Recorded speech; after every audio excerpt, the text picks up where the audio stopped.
All right, let's get our Facebook folks in here, and then we can get this show on the road.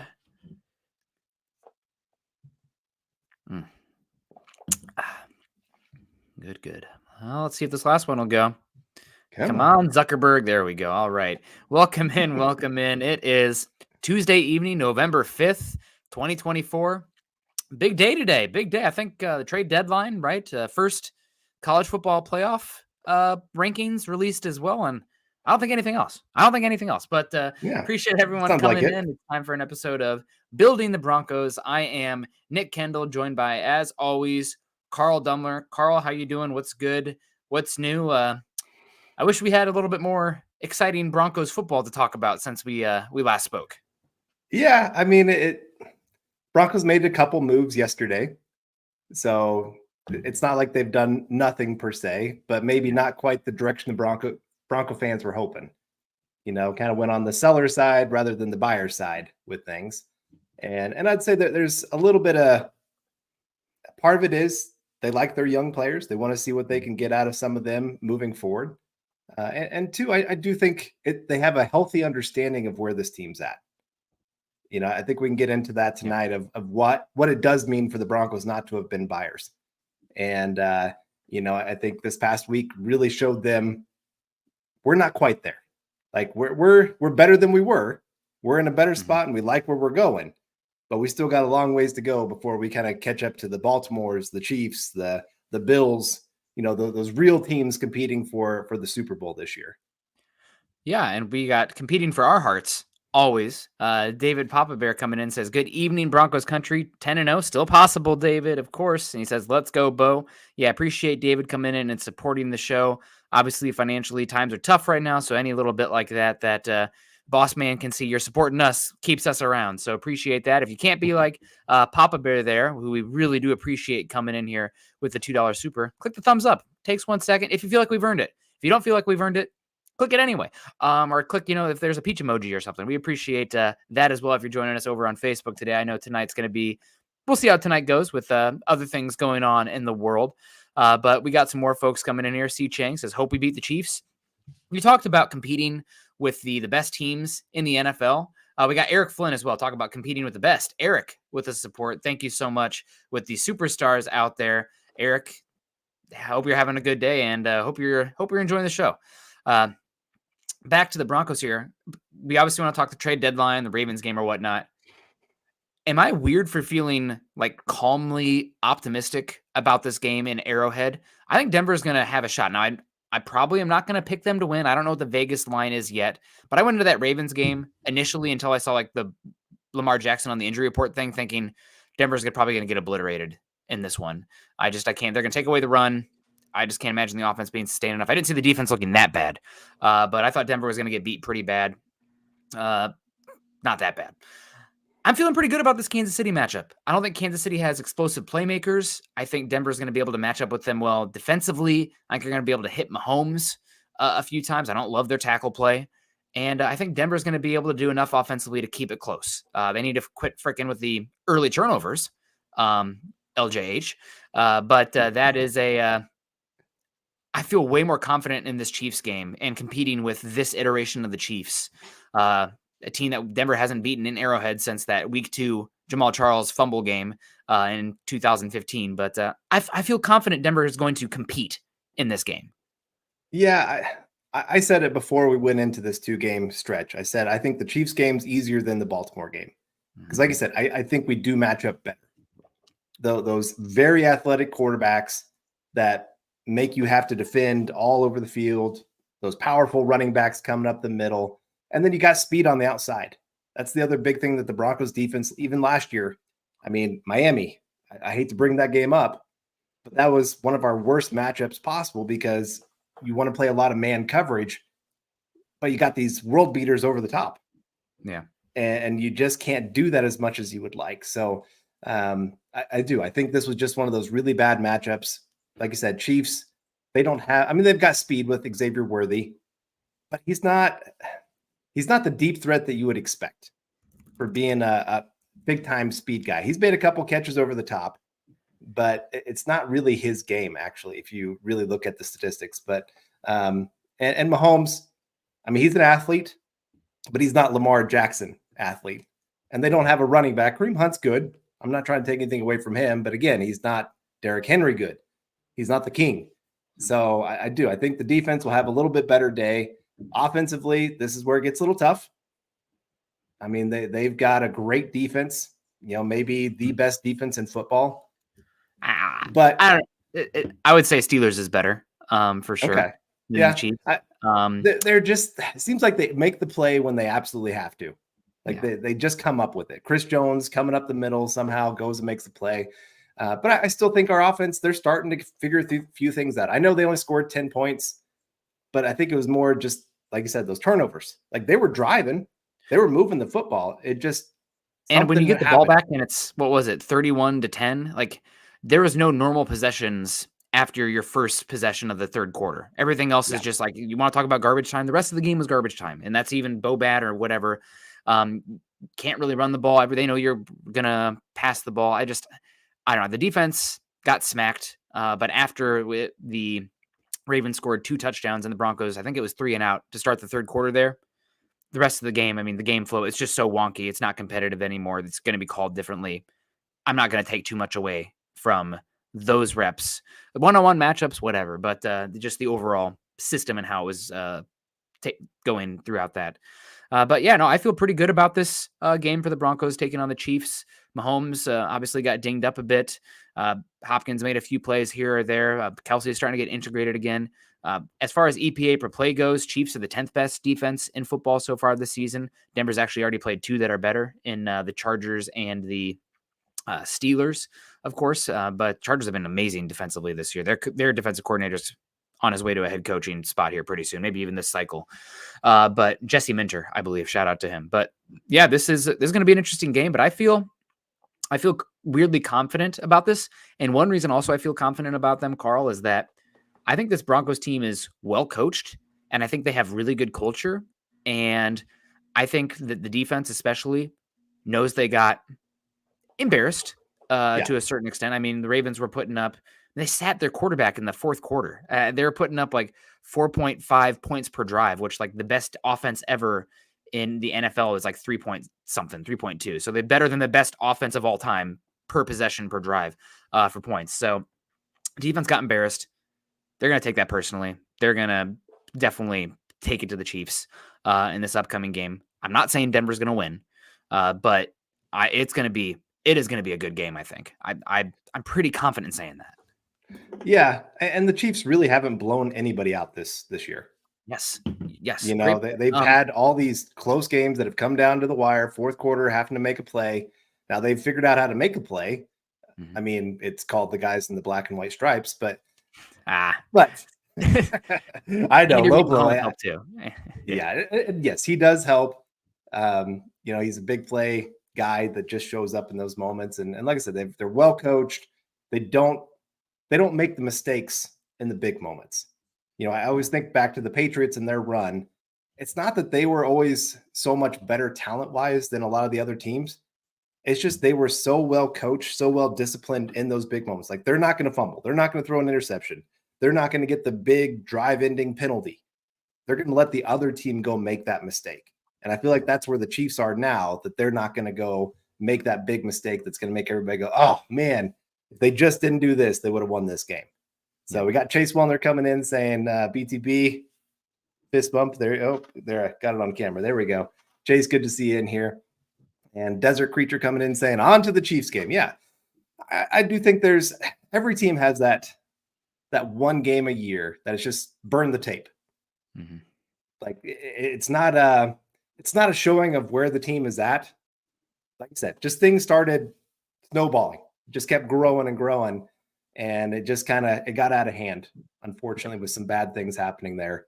And you know, I got to ask you, how do you feel about Sean Payton's really aggressive play calling in the first half? Because I think that's a respect to the Ravens offense. And Sean Payton was calling this game kind of like how Purdue would call a game against Alabama or Ohio State, I guess. We'll go Big Ten on that with Purdue. But you have to be hitting those fourth downs and play keep up. And if you're not hitting that, it's going to spiral, but like that's your chance to keep up. So I have no issue with it. Like, let's say Denver hits field goals there. Okay, now it's 41-13, right? Like that, you have to score touchdowns. Yeah, I know, right? Like, let's even give them 3 field goals. That's not 19. Oh, 41-19. You only got blown out by a little less. So I don't really mind it too much.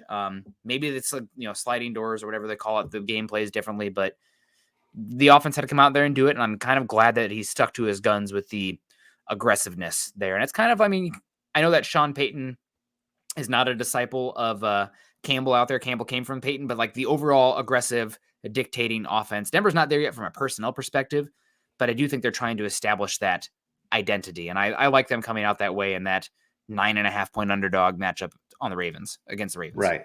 Well, and even the play calls, I liked them. Estimate for the 4th and 1. I didn't like the direction that he went. Like, he kind of did a little round out instead of, hey, get the ball. Let's get, north to south, and let's go pick up that hard yard. And it was close. I mean, they had to do a replay and like I said, maybe if you go and score touchdowns on those drives, it does change how the defense plays. It changes how the Ravens have to try to call their game.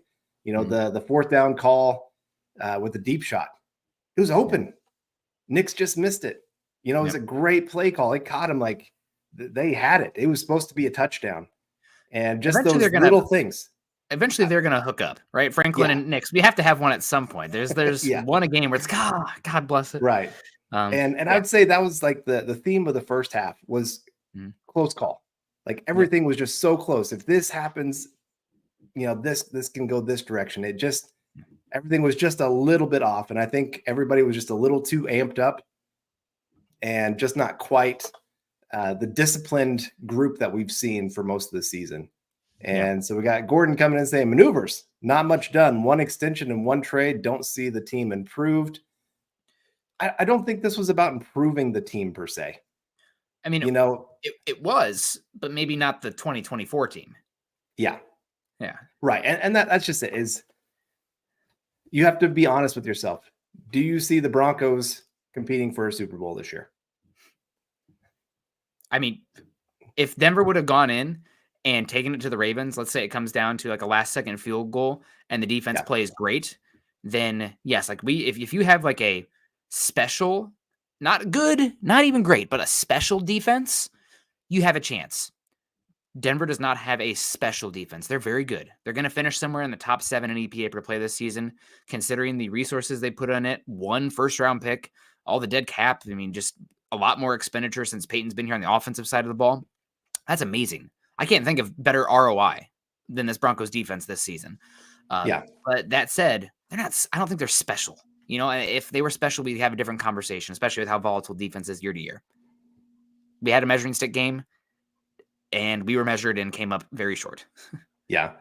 And so you look at the teams that were making these moves. They are the teams, a lot of them feel like they have a window. They have an opportunity. The Chiefs made a couple moves. The Bills made a couple moves. The Ravens made a couple moves. Lions made a couple moves. Arizona, a little surprised on some of the things they did, but no, these are the teams that are saying, "Hey, Steelers, Steelers, we're maybe 1 or 2 pieces away from this. Could be make or break of whether we can beat the Chiefs and go win a Super Bowl kind of thing." So you don't want to go waste draft picks for a 1-year rental or an 8-week rental. And we got Michael Ronquillo coming in saying, "Good evening, Nick and Carl. I'm building the Broncos. Go Bo Broncos." I don't know if we already got that one, but I always want to say hello to Michael. I saw him in here earlier talking about the election today and everything, and just wanted to give a double shout out to Michael because he is just such a great supporter for the show. Yeah, it is election day. That's right, Michael. I forgot. We got Be Patient 1991. Go BSU. Is that Boise State? Ashton Genty out there. That's a heck of a year from them, man. They are actually one of the teams in the 12. Well, yeah, because there has to be an at-large, right? Did they? I haven't seen what the bracket is yet, but they were 12. Yeah, that'll be after this. It'll be fun. We got Kenneth Booker, a guy coming in, says, "What are some players in the upcoming draft you're interested in?" We'll be quick with this one. Genty, running back, Boise State. Burden, wide receiver, Missouri. Calvin Banks, offensive lineman, Missouri, Texas, and Mason Graham, from Michigan. I mean, I think Graham is going to be out of Denver's reach. Like he's going to go top 10. Banks, I'm not sure. I like him better at guard than tackle, but he's certainly in play if Denver is picking in that 16 to 24 range. Burden is as well, and Genty. I mean, those are some guys. It's still really early. Right now, I expect Denver to probably go offensive line because the big kicker in all of this, you've gotten early. This is an off-season conversation, I guess, but you've gotten an early contract signed with Surtain. You got one done with Miners. You got one done with Cooper, and you got Garrett Bowles out here in space, right? Like the 1-year contract. Garrett Bowles is the domino for the Broncos and everything they do this offseason. So if he's back, that changes your perspective. But if you let him walk, you bring in a kind of like a Matt Parrott type to compete with McGlinchey, to compete with Alex Palczewski. You're looking at tackle very much in the first round. So we'll see. Those are guys to look out. You have Essery from Minnesota. You got Campbell from LSU. You got Simmons from Ohio State. Offensive tackles here that could be in play. We'll see what happens with Simmons. He tore his ACL in I think it was the Ohio State-Oregon game. The Arizona cat, I'll be curious to see where he measures. Some people think he's a guard, but I really like his tape as well. So we'll see. Those are some names. Obviously, everybody's going to be screaming wide receiver, though, Carl. And that's more your purview than mine. But yeah. Burden, obviously, you from Missouri. You got Bond from Texas and Ibuka from Ohio State. Those seem to be, after McMillan, who's probably going to be drafted before Denver's on the clock. Those seem to be the three that'll be options for Denver if they are very wide receiver based. But gun to my head right now, I think it's going to be offensive line. Yeah, I mean, if you look at Sean Payton and his history, he leans towards going in the trenches if he has a choice. It doesn't mean he hasn't gone away from it. Doesn't mean he hasn't picked a wide receiver before. Yep. But if he has a hole there, that's a place he definitely wants to go and get it fixed, because he knows the trenches make or break teams in the NFL. I look at like a team like Washington this year on defense. Everybody's going, man, they're going to really stink on defense. And they've had their ups and downs with it. But because they've got a great defensive line, it's made the secondary work a lot easier. And I think it's the same here in Denver a little bit. I mean, the secondary has been great for Denver. Yeah. But just because they've been able to get a lot of pressure, it's made life a little bit easier in the secondary. We got Ernie Mays going, go Broncos country only, go Bo Nix 4-6. Good to see you, Ernie, always cheering on the Broncos here. We got Roy Osborne saying, in my opinion, we will not win a game till after the Falcons game. Broncos haven't proved anything to me that they can play and beat actual playoff caliber teams. Yeah, I mean, I'd say Tampa Bay is probably their biggest quality win so far. You know, they are a team that's kind of right there on that edge of being playoffs, not playoffs. And then you've got the Jets. I don't know what you can really call the Jets right now. And then, of course, yeah, all the other games, bad teams in the NFL. Now, I will say that the nice thing the Broncos have been doing, the bad teams, they've been beating them handedly. Like, it's not a close game. It's not who's going to come out on top on this. And I think that's a good sign of the Broncos going in the right direction. They're not in that bottom 10 teams anymore. They're kind of in that middle pack. And you're right. They're going to have to prove that they're going to have to win one of these next 2 games here, I would say, to really make you believe that they can be a playoff caliber team. And now once you get into the playoffs, hey, anything's possible. I'm not trying to take away. I mean, we've seen crazy things happen. Giants. How does the January trip back to Baltimore feel? Oh, man, that would be rough. I'd be happy to be there. Just don't let Patrick and SpongeBob in the Nickelodeon slime game happen on that one. That would make me upset. Yeah. But as far as Roy's comment here, Denver hasn't proved anything. I mean, you don't create your own schedule, right? In the NFL, you got to play who's in front of you. And Denver, for the most part, I mean, already at 5 wins this season. Vegas had them at 5.5 win total. They're ahead of schedule. And to that point as well, Denver has a couple things to thank for still having the 7 seed. There are 7 seeds now in today's NFL. Is this the second year with the 7 seeds? I can't recall. But with that, Denver's definitely has a chance. Also, my God, there is such a conglomerate of bad football teams in the NFL. I mean, just looking at it, 9 teams in the NFL right now have 2 losses. It's unbelievable how many bad football teams there are. The Jets have 3. I mean, 3 and 6. Are they going to go on a run here and only lose one more game to get to 10-7, and Denver has a tiebreaker over them? I don't think so. The Colts, they don't look very good. The team that concerns me out of the AFC picture is the Cincinnati Bengals, because they have a top 5 offense. They have a top 5, top 7 quarterback. Their defense is terrible, but Denver is going to have a head-to-head matchup with them week 16 on the road in Cincinnati. I mean, that's essential. I think that's going to be a play-in game. I wish it was in Denver, but I think that's going to be essentially a play-in game. So because of the state of the NFL right now, with there just being so many bad teams, Denver could get in the playoffs for sure. I think their odds are still around 40 to 50%. And that's like, considering there's other teams that have, like, it's not just, Denver versus one other team. It's Denver versus 4 other teams that have probabilities and chances there. So Denver's got a chance. They got to have to start winning some football games. And I understand what you're saying, Roy. Until they start beating good teams, they're going to be hard to buy as a good team, but it is still a positive direction all the same. Yeah, no, you're right. I think there's probably about 3 or 4 more games you can comfortably say the Broncos are going to be the favorite to win. And then they're going to probably have about 3 games where it's going to be kind of a toss up. And then the rest of them are going to be, sorry, Broncos. It's going to be real tough to win that one. So, like I said, we knew this was going to be a process.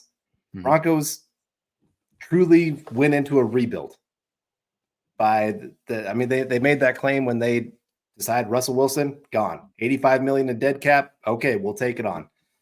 Especially this year when we're going to take on $53 million of it. Or $53 million of it. Yeah. Like that's you saying, like, hey, we're trying to rebuild. We're trying to lean into these young players, see what we got. And I think you've got a lot of things figured out. You've got your ownership. I think they're pretty good owners so far. There's not much that I can complain about other than giving Russell Wilson the contract, but that was going to happen. Like, I'm sorry, you trade for a quarterback. It usually means then you're going to give him the big contract. It just didn't work out. I would say Sean Payton looking like he's a really good coach, got a really good staff here in Denver moving the team in the right direction. Those are 2 of the big pieces you've got to have. Bo Nix, we're still waiting to see a little bit, but I would say he's heading in a positive direction. He looks much more comfortable than he did the first 4 games of the season. Now, granted, I'm still pretty concerned about some of the accuracy, but it's a process, right? So we'll see if that continues to improve, but he looks more comfortable. I do know that there were some people, even in the media, that kind of gave the offensive line a hard time coming out of that Baltimore game, and I vehemently disagree, especially the first 2.5 quarters. I mean, they were pretty good. I mean, there was some back there where Bo was like hit the back of his drop and was like static and like pivoting, right, looking for the guy, where he didn't even have to maneuver in the pocket. You can't ask much more from the freaking offensive line. And there was even like some 2nd and 4s where they blasted up some holes for Javonte Williams. Game just slipped away from him. But the offensive line has been pretty good. But Bo has been progressing.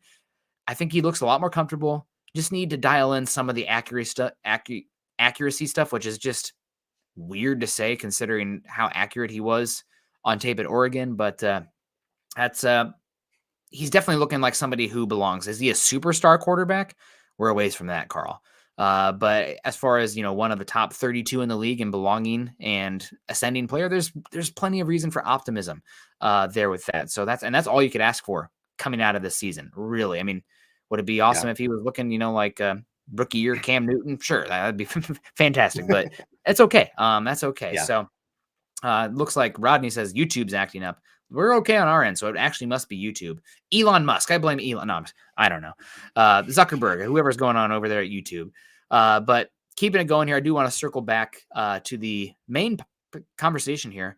Baron Browning, obviously, sent to the Cardinals for a 6th-round pick in this upcoming draft. What are your thoughts on that as far as the value of return? Are you okay with the 6th-round pick? Would you have rather have held on to Browning for a 6? I mean, 6 isn't a lot, but it's not just the 6th-round pick. And you're also talking about a guy who's been injured and a guy who only has 8 games left on his contract. So you're getting something back when you probably wouldn't have gotten anything in the offseason. Yeah.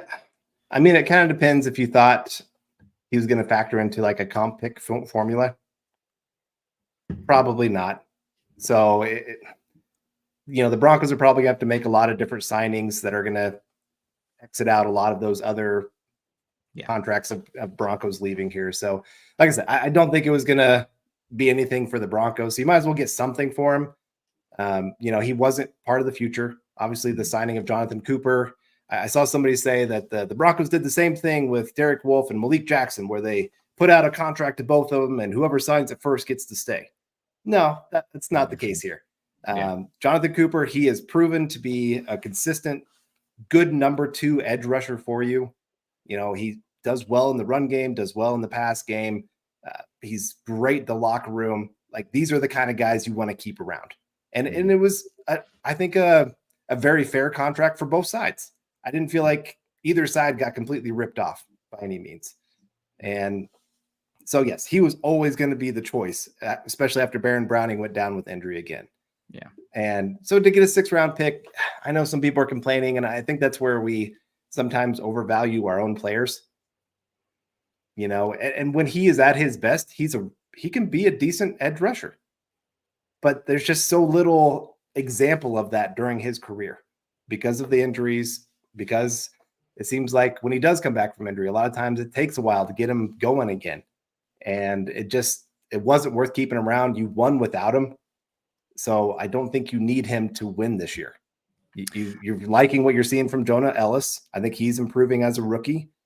Benito has been a great surprise that he continues to ascend as a player. And like I said, Jonathan Cooper looking fine. Yeah, a big one for me was you get a 6th-round pick back when compensatory wise. I don't think he's probably gonna get like a prove it deal out there, unless he goes on a tear down the second half with the Cardinals, which I hope he does. Right, I'm pulling for him. I loved him coming out of Ohio State. I thought it was a great pick. Just hasn't not been able to stay healthy. But you mentioned it, Benito kind of ascending from that super sub package pass rusher, right, where they're avoiding playing him on rundowns, if at all possible. And now he looked okay out there. Now, granted, he's never going to be a fantastic edge setter in the run defense, but in a more penetrating blitz oriented defensive front where he's not having to, read and react on the edge, where he can be more, get in the backfield and penetrate. He's okay there on the run defense.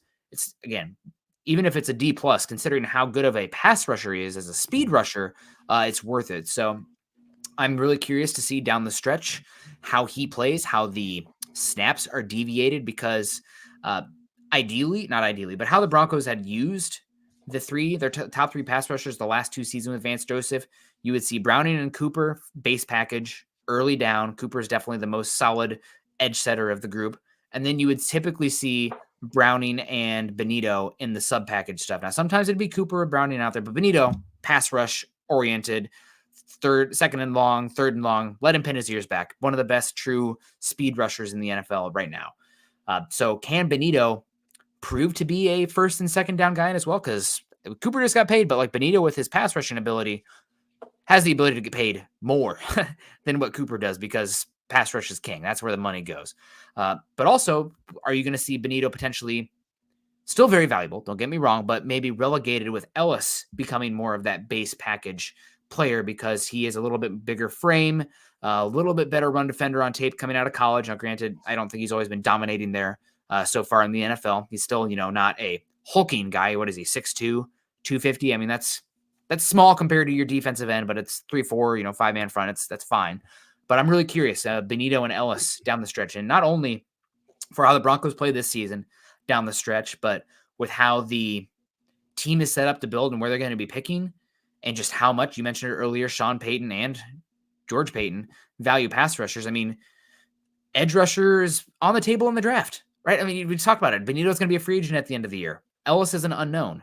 The best defenses are 4 deep at edge, and none of those guys, as good as they are, they're not Batmans, right? They're all very good pass rushers. I mean, if Cooper was a Batman, he wouldn't have taken that contract. They're all very good, useful pieces. You're still hunting for a Batman. Your Batman on the front is Zach Allen, and he can't do it alone. I don't know if you saw the interviews after the game. He's like, I got doubled constantly and I couldn't do anything. Well, somebody needs to step up with a one-on-one if that's happening. So really interesting to follow. I can't wait. I'm obviously on a long tangent. Where are we going right now? But yeah, I'm fine with the trade. And I think it opens up opportunities for evaluation and young players to step into roles that they could be in the future. Or we might say, you know what? Love them there. We need a little bit more in that department. So that's where the Broncos at, competing still evaluating, still growing. And I think there's two more names that we need to talk about here. DeAndre Tillman, he's kind of been in and out of the roster a little bit. I mean, he'd be that fourth guy. But I will say one nice thing about him, he does bring a little bit more size to the position. I think he's somewhere between 270, 280. And in the couple games that he has gotten into, he's made an impact. So this could be your opportunity to really evaluate him. The other thing that's been mentioned is Drew Sanders might be coming back in the near future. I know his rookie season, it was bad, real bad, unfortunately. I feel for the guy, and I do think probably his best position is not on the edge. Like if he's really going to make a career in the NFL, it's not at the edge. But it does seem like the Broncos want to try to give him every opportunity to thrive there. So if he's coming back here in the next few weeks, I just think, like I said, Baron Browning, he's not part of your future. You're not going to give him a long-term contract. You're probably not even going to give him the prove-it deal. It was just time to move on. I liked Baron Browning. I think he tried hard. I think he was a great locker room guy again. And he's just going to be one of those careers that you say, what if he stayed healthy? What could he have been? Yeah. And we'll get a chance to see, right? Yeah. Elsewhere. No regrets there. Cooper taking a pretty good deal. What is he at? The 30th highest paid edge rusher or something? I mean, up to $15 million a year, I think is what it was. Maybe it was 13, but that's not crazy money for a pass rusher. Now, granted, he's more of a base package edge right now, but really good story. On pace for about 10 sacks this season, good edge setter, and a really hard player as well. Fell in the draft because there was a heart issue that he'd had, and he's become a leader and somebody that seems like the players were ecstatic that he got that deal announced. So happy for that as well. There is something to be said about, rewarding those kind of guys. So will be very interesting to follow seeing going forward. It's going to be pretty hard for him not to live up to that contract if he stays healthy, because again, that they didn't pay him a lot compared to what the market says for that position. So yeah, I feel good about it. I still think that long term, and I know I've already kind of, soft launched it on Twitter being like, hey, draft maybe could be defensive line or edge. Now, granted, everyone drink. Nick wants to keep adding to the defensive line. Who would have seen that coming? But I'm not obviously against it. It could line up where edge, defensive line, if you don't like an offensive lineman or wide receiver there, would make sense. But, I'm always thinking 5-year picture versus this 2024 team. If we had this guy right now, we're going to be better. Change fast. So you have to keep refortifying and readdressing areas. Yeah, I don't have any problem with that because, like I said, you've got to be 3 or 4 deep on the edge, 3 or 4 deep on the interior if you want to have a strong, great defense. And you've got some guys, like I said, thankfully Cooper signed long-term. Benito's got 1 more year left, and he'll be gone. So you've got to really start thinking about that defensive line-wise. Hopefully not. I'd like to bring him back. Okay. That's true. Okay, he could be back. But interior defensive line, you've got a couple guys that are on the last year of their contract coming up. Allen's a free agent after next year too. Yeah. So, and that's a position that takes a year or two for them to really get going. So I don't mind adding to it, but we've got Quentin Carson coming in saying, hey, Nick and Carl, I'm bummed that we didn't trade and get a weapon for Bo Nix. Yeah, I will say this. It's not that the Broncos didn't call. They made some calls. They talked to some teams with some tight ends. I'm not going to say for sure which teams.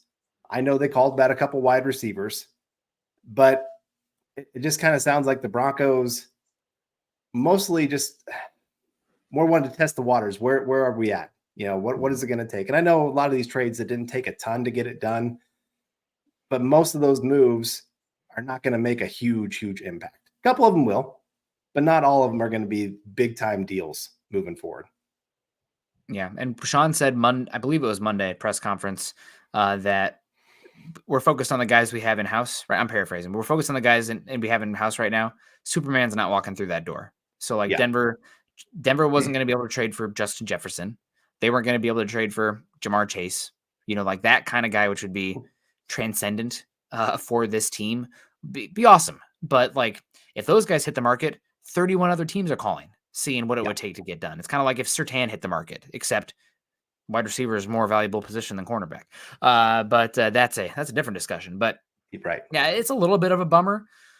But now, I mean, it's still what is the vision is still the same for this team as it was the beginning of the season, even though we've had some obviously new data and the defense is much better than we thought it would be. But the vision is still about this is a young team with a lot of dead cap.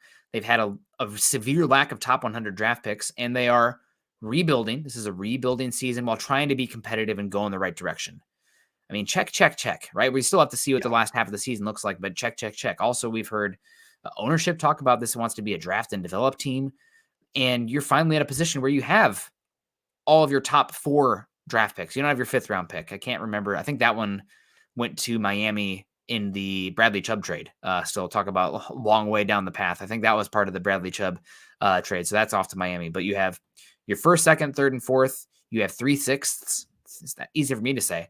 Your own one from Philly in the Okwebanam trade, who was just released. A lot of hand-wringing over when Denver traded him a year ago. Whatever. And then also the pick you just got for Browning. And those 6th-round picks, they're not really value picks per se, but like you can use them in a lot of interesting ways. You can package them to move up for a specific guy you like. You can trade them to bring in a veteran on a team that's looking to not cast a guy out, but like doesn't really fit anymore. I mean, one of the best moves the Broncos made this offseason was John Franklin Myers, and they gave up a 6th to get him. I can't remember the exact specifics of the trade, but that was a 6th.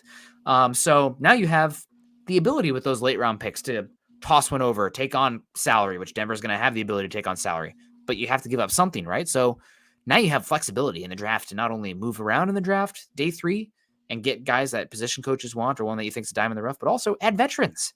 So again, it's great to have flexibility there as well. And you can trade up, you can trade down. They're not necessarily overly valuable, right? You'd rather have top 100 picks. Those are the ones that are really the money makers, but it still adds flexibility and another lottery ticket to the team and team building. And that's what it's about. And that's better than not having them. Right. And I would say the other thing there, if you add somebody, it does harm your ability a little bit to evaluate Franklin, Bailey, Mims, where they're getting bumped down a spot. They're getting less reps on the field. And I get it. Like they haven't proven anything at this point, but I think at this point, because again, you're not competing for a Super Bowl this year, most likely. I'm not going to say nothing. I mean, anything can happen at any time.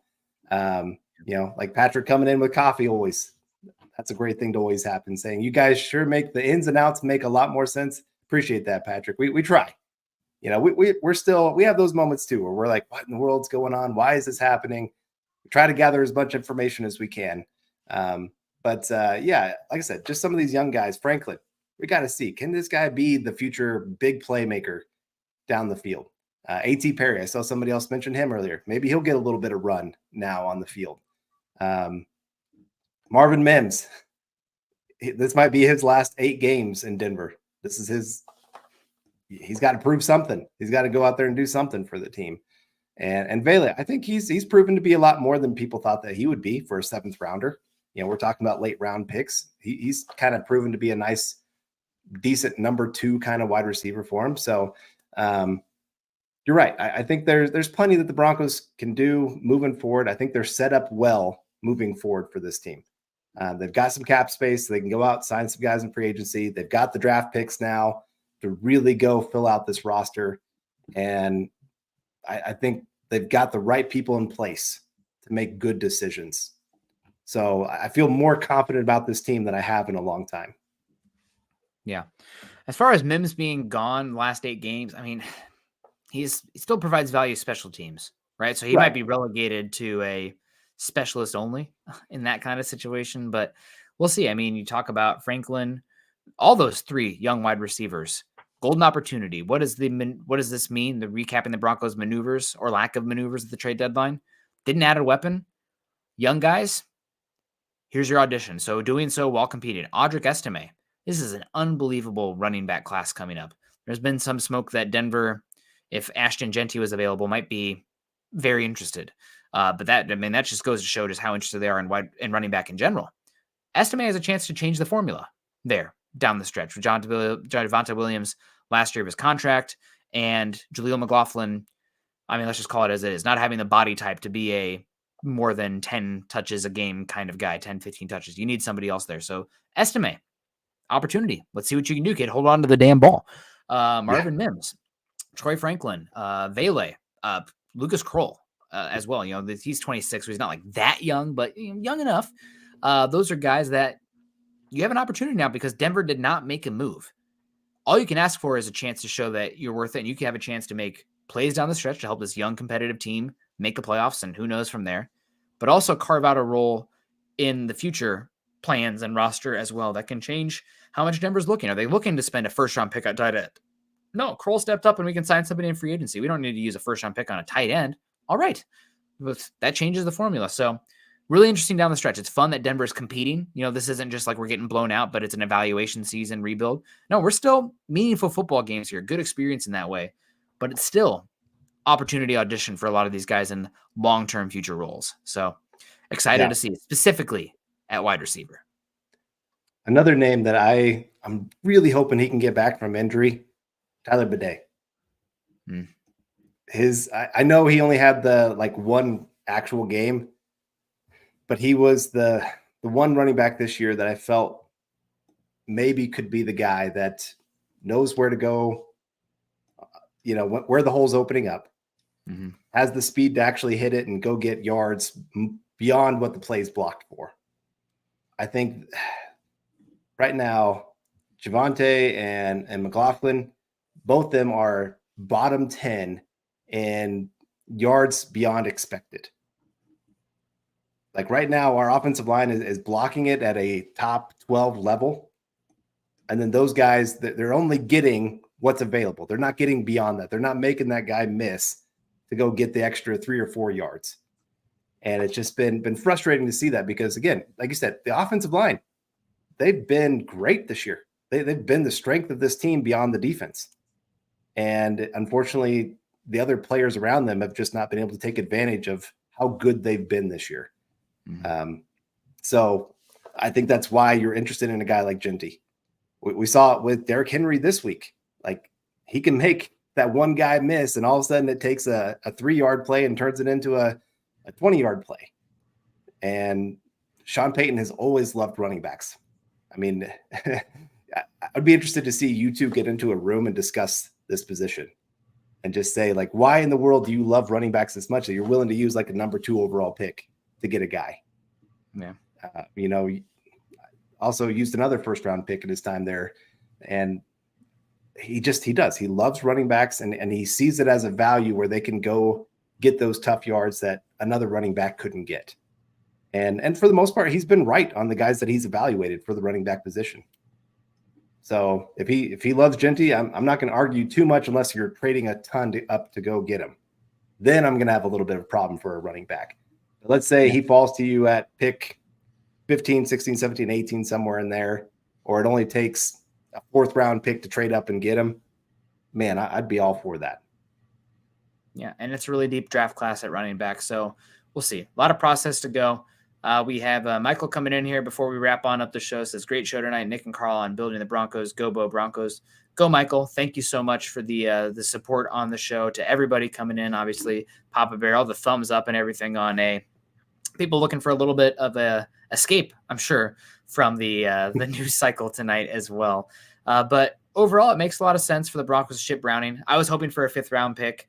I mean, that's kind of when you're hoping for something, probably subtract around, and that's where the market will be. So opportunities for a lot of young guys to step up as well and evaluate, and wish Browning nothing but the best. Not too upset Denver didn't add anything else. The one move that I had thought Denver would maybe make, there'd been a lot of talk about it, and it didn't come to fruition, was DJ Jones, who's been up and down this season, the nose tackles or the defensive tackle spot. Denver, with how Malcolm Roach has played, there's been some internal buzz about Brandon Miller and Uwazurike as well. The 49ers interested in calling in DJ Jones. I think Deanna Rossini reported that about 2 weeks ago. If you could have gotten a 6th or 7th-round pick, I think that's something you consider. But I don't know if you saw the 49ers made a move for a backup nose tackle, and they gave up a 2026 or 2027 7th-round pick. Probably worth just keeping the guy. at that point rather than that. But that's the only other one that really stands out. And Sutton floated around again. I know Williams was floated around as well. Bulls not floated around, but I mean, the fact that all these other guys got in contract and Bulls hasn't makes you wonder what the future plans are there. But I don't know. 8 more games to go for Denver, right in the thick of things. Currently have the 7 seed. And despite coming off of we'll call it what it is, a butt whipping from the Baltimore Ravens, a lot of season to go. Denver is ahead of schedule all the same. Yeah, I'm with you. I'm pleasantly surprised with this team. If you listen to the national media before the year, pretty much most of them were saying Broncos are fighting for the first overall pick. Yeah.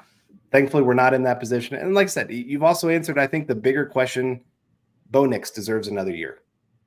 Yeah. I mean, I know we still got 8 more weeks left, and maybe he really falls off a cliff, something like that. But he does seem to be trending in the right direction. And I think he's at least earned another season to show that he can be the future beyond his rookie contract for the Broncos. So that's a nice feeling. I don't think we have to have that debate this summer or this spring, I guess, before the draft of, hey, which quarterbacks do you like? It'll be nice to talk about the other positions. Yeah. Yes, it will. Yes, it will. So appreciate everyone coming in. Denver's going to be fun down the stretch here. And luckily for the Broncos and Broncos country, I think we're going to have meaningful football games. But turn the page here. Carl, last thing before I close on up here and read us on out. I need a score prediction from you. I'm not going to hold you to it, but this is when you're going to be on here for the Chiefs versus Broncos. We talked about Chiefs earlier. If you're joining us now, you can scroll back. I feel confident that Denver's going to be in this. I think somebody mentioned in the chat it's 9.5 point underdogs again. I don't know if it's just me Scott's throwing 8. I think he's throwing up 8 there. The mic and the 3 dots covered half your hand there. But the other way, other direction. There we go. 5, 3. Okay, there we go. Cool. No, the 8-point underdog, I feel Denver's going to compete in this one. They're not going to get embarrassed again. What do you think the score is going to be? I'll go 27-24 Chiefs win this one. Mahomes a little bit banged up. I think the defense is still going to have a few struggles. I'm hoping Locke gets back because unfortunately Devin Key was not good in that game. No, he was out of position on a lot of plays, missed some tackles. And I mean, a lot of guys missed tackles. I'm not just trying to say the whole loss is on him for how bad the defense played, but he was not good. But I think the offense will be able to get a few things going, get a couple big plays earlier in this one, be able to run. So I'll say 27-24. All right. Well, we'll see. I think 27 is not a good line for that defense, considering how the Chiefs' offense has been this season. But we'll see. Yeah, Michael's agreeing with you, or he's just saying what it is. But he might be agreeing with you. We'll see. We'll see. Well, appreciate everyone coming in. I have not seen the College Football Playoff Committee rankings yet or anything like that. Iowa number 1. I'm just assuming they have 3 losses, but like those, they cheated. No doubt. Before the game even started, we're gonna call that cheating. But no, man, it's gonna be a fun rest of the season, and I'm happy Denver didn't do anything too crazy. And as Sean Payton said, it's about the guys in house. Superman's not walking in through that door. But they're hoping maybe a Superman can come through the door with their first-round pick. One reason they didn't give up those guys. So Samantha says 80% of the loss was because Key. He gave up like 3 scores. I mean, Key was really bad, but so was Moss. So were the linebackers. So was McMillan. I mean, you didn't have any pass rush outside of Franklin. Had one on that first drive. Plenty of loss to go around, but yeah. Key was very bad. So he wasn't as bad in the previous games, but Panthers maybe a little different there. But yeah. Appreciate everyone. We're gonna get on out of here. Make sure you're following Carl on Twitter. Carl's at Carl Dumler MHH. I'm at Kendell MHH. Also follow us at Mile High Huddle. If you haven't done so yet, we're over at Facebook.com/Mile High Huddle and Facebook.com/Mile High Huddle Pod. And as that ticker says there underneath, please subscribe, like, and share over on YouTube. You guys have a great rest of your night. Carl, it's always good to see you. Hope all is well. Continue to choose kindness and compassion. I know it's pretty hard with the venom and vitriol out there, but I gotta try to make that choice. And appreciate all you. You guys have a great rest of your night. Go Broncos.